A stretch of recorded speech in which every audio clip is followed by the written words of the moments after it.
ईसा मसीह के बारे में बोलने के लिए आया। యేసుక్రీస్తు ప్రభుని గురించి చెప్పడానికి వచ్చాము. कौन है ये यीशु मसीह? ఎవరు యేసుక్రీస్తు ప్రభు? कहाँ से आया? ఎక్కడి నుంచి వచ్చాడు? क्यों विश्वास करना?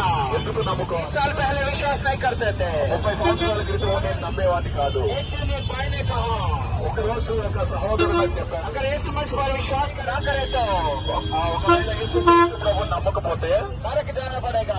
నరకానికి వెళ్లాల్సి వస్తుందని చెప్పాడు. अरे भाई मैं नरक नहीं जाना चाहता, అరే నేను నరకానికి వెళ్ళొద్దు అనుకున్నాను, मैं स्वर्ग जाना चाहता हूँ। నేను స్వర్గానికి వెళ్ళాలనుకున్నాను. अगर स्वर्ग जाना है तो विश्वास करो।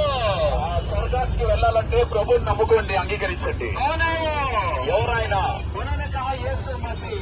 ఆయన యేసుక్రీస్తు ప్రభు అని చెప్పాడు. यीशु मसीह पर विश्वास करे तो యేసుక్రీస్తుని అంగీకరిస్తే अनंत जीवन मिलेगा, నిత్య జీవం దొరుకుతుంది, मोक्ष मिलेगा, మోక్షము దొరుకుతూ ఉంటుంది, पापों से क्षमा मिलेगा, పాప క్షమాపణ కలుగుతుంది, पापों से छुटकारा कर मिलेगा। పాపం నుంచి విడుదల దొరుకుతుంది.